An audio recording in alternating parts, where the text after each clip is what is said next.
Today I'm going to try this Shaka Shaka fry sauce that Critical Geeks Japan sent me for one of my Patreon gifts, and it's called chicken spice. So it includes the bag, and the bag has instructions on what to do. So first you pour in your fries. Try to get your fries with no salt, otherwise your thing will get too salty. And then you put your fry seasoning in.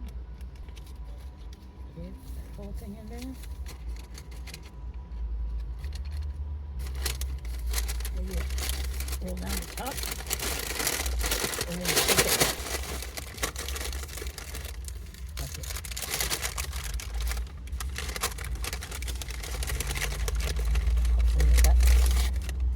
It looks like it's covered.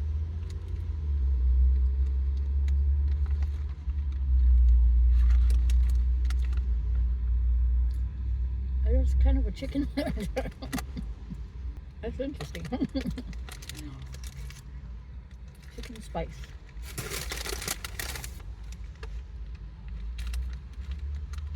I think it's because you're thinking of all the stuff you put on the chicken, and so your mind brings up the chicken flavor itself.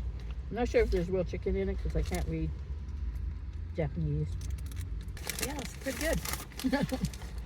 Sometimes they're a little esoteric taste because it's something the Japanese like to have, but this is something that most Americans would try. I wish we had Shaka Shaka fries or shaker fries here in the US. We used to. I know Canada has it, and I think Australia has it too, because Paul just got one from what chef in Australia? It was a Vegemite flavor. But we got stuff like ranch or cheese sauce, you know, things like that. So yeah, these are really good. So I'm gonna give these an A, and thank you to Paul for sending me this, because we don't get them here. So anyways, I'm gonna take another bite, and I'll see you in the next one.